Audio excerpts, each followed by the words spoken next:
Assalamualaikum warahmatullahi wabarakatuh. Hamdan wa syukranillah, amma ba'du. Sebelumnya izin memperkenalkan diri. Perkenalkan, nama saya Agus Reja Mulyana dengan NIM 12400300044 dari program studi manajemen dakwah Fakultas Dakwah dan Komunikasi UIN Sunan Gunung Jati Bandung. Maksud dan tujuan saya membuat video ini yaitu untuk memenuhi ujian akhir semester mata kuliah Ilmu Komunikasi dengan dosen pengampu Dr. Haji Cecep Suryana MSI. Baik, langsung saja untuk mengefisiensikan waktu. Di sini saya akan menjawab beberapa pertanyaan dari total 50 pertanyaan yang telah diberikan oleh dosen pengampu. Untuk pertanyaan yang pertama yaitu membahas mengenai ilmu komunikasi pada awalnya berasal dari retorika. Retorika terkenal pada zaman Sokrates. Menurut saya pernyataan tersebut adalah pernyataan yang benar. Mengapa saya katakan demikian? Karena di sini untuk menjawab pertanyaan nomor 1, di sini saya akan membagi ke dalam 2 jawaban. Untuk jawaban yang pertama yaitu terfokus membahas mengenai ilmu komunikasi pada awalnya berasal dari retorika. Nah, retorika ini adalah seni berbicara dan meyakinkan orang lain melalui pidato ataupun argumentasi. Hal ini merupakan bentuk awal dari studi komunikasi yang berkembang di dunia barat, khususnya di Yunani kuno. Lalu untuk pertanyaan yang kedua yaitu terfokus kepada retorika terkenal pada zaman Sokrates. Nah, retorika mulai berkembang pesat pada masa Sokrates sekitar abad ke-5 sebelum Masehi. Namun lebih sistematis lagi oleh muridnya Plato dan kemudian oleh Aristoteles. Aristoteles bahkan menulis buku berjudul Retorik yang menjadi dasar teori komunikasi klasik. Jadi sebelum ilmu komunikasi menjadi disiplin ilmu modern seperti sekarang yang melibatkan antara teori media, komunikasi massa, dan komunikasi antar pribadi, ia memang bermula dari kajian filsafat dan seni berbicara di zaman Yunani kuno. Lalu untuk menjawab pertanyaan yang kedua yaitu mengenai berbahasa lisan. Pada zaman ini ditandai dengan adanya kehidupan nomaden oleh spesies Cro-Magnon dan Neanderthal. Lalu apakah Cro-Magnon dan Neanderthal ini hidup nomaden sudah menggunakan bahasa lisan? Untuk jawabannya, Cro-Magnon maupun Neanderthal diyakini telah menggunakan bentuk awal bahasa lisan, walaupun mereka belum memiliki sistem bahasa seperti manusia modern sekarang. Nah, para ilmuwan memperkirakan bahwa mereka sudah mampu berkomunikasi menggunakan suara, gerakan tubuh, serta ekspresi wajah.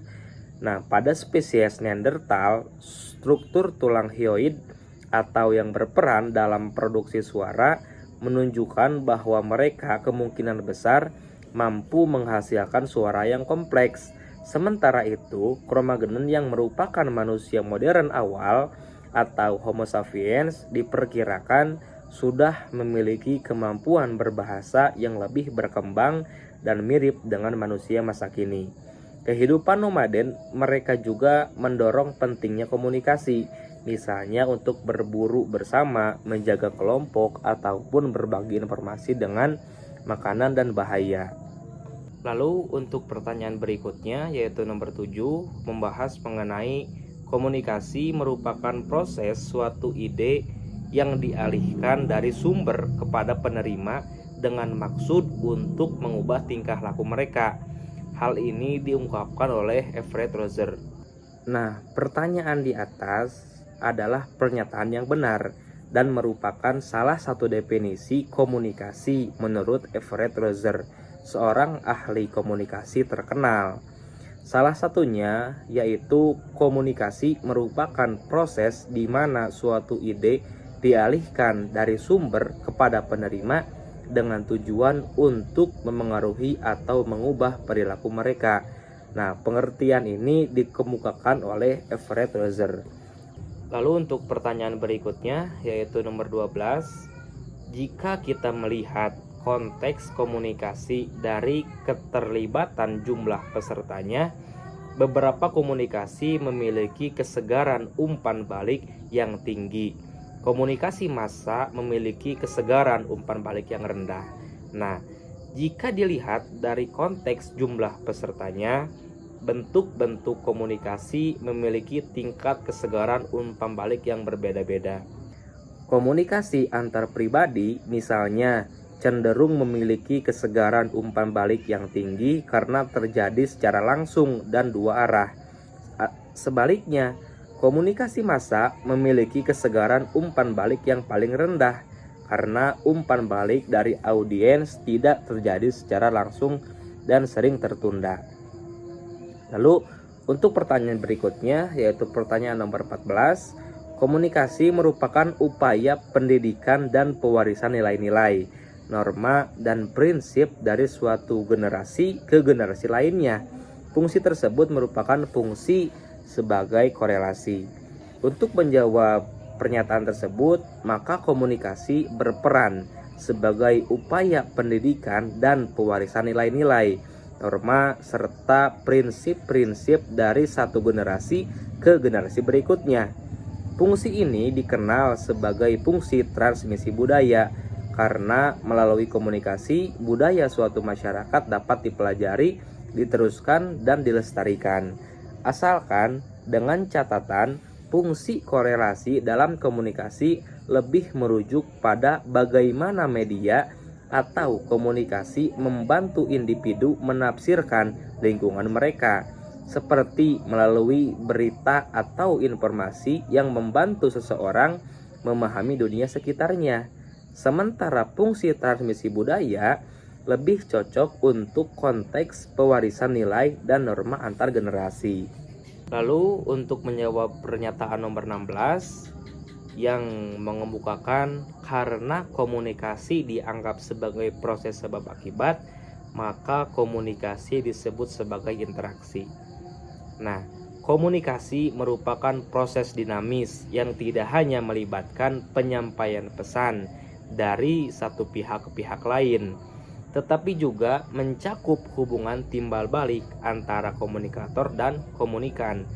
Proses ini berlangsung secara terus-menerus dan saling memengaruhi, yang dalam kajian komunikasi disebut sebagai interaksi. Alasan mengapa komunikasi disebut sebagai proses sebab akibat adalah karena setiap tindakan komunikasi dapat menimbulkan reaksi atau respon tertentu dari pihak lain. Seperti misalnya ketika seseorang menyampaikan pesan, maka penerima akan merespon baik secara verbal maupun non-verbal. Respon ini kemudian dapat memicu tindak lanjut dari pengirim pesan awal dan siklus komunikasi pun terus berlanjut. Inilah yang menjadikan komunikasi sebagai suatu bentuk interaksi yang bersifat dua arah. Konsep interaksi ini sangat penting, terutama dalam komunikasi antar pribadi, yang dimana hubungan emosional, persepsi, dan interpretasi pesan sangat berperan. Dalam konteks ini, komunikasi bukan hanya sekedar menyampaikan informasi, tetapi juga membentuk relasi, menciptakan pemahaman bersama, serta mengatur tingkah laku sosial. Lalu di nomor 29, gangguan komunikasi yang disebabkan karena kesalahan pada bahasa yang digunakan merupakan gangguan teknik. Nah, untuk jawabannya yaitu dalam proses komunikasi, gangguan bisa terjadi di berbagai tahap dan bentuk.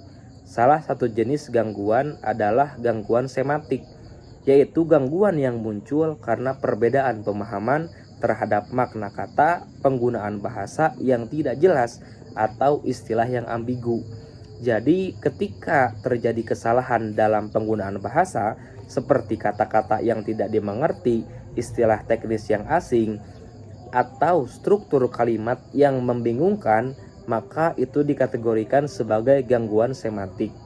Sementara itu, gangguan teknis lebih berkaitan dengan hal-hal seperti sinyal buruk dalam komunikasi elektronik, suara bising di sekitar, mikrofon rusak, ataupun gangguan jaringan internet seperti itu. Lalu pada pernyataan nomor 36 yang menyatakan bahwa kredibilitas seorang komunikator dapat ditingkatkan dengan meningkatkan expertise, trustworthiness, keterampilan berkomunikasi, serta pengetahuan dan beradaptasi dengan sistem sosial dan budaya. Untuk menjawab pernyataan tersebut, maka kredibilitas seseorang komunikator merupakan salah satu faktor utama yang memengaruhi efektivitas pesan yang disampaikan. Kredibilitas ini mencerminkan sejauh mana komunikator dipandang dapat dipercaya, kompeten, dan layak untuk diikuti oleh audiens.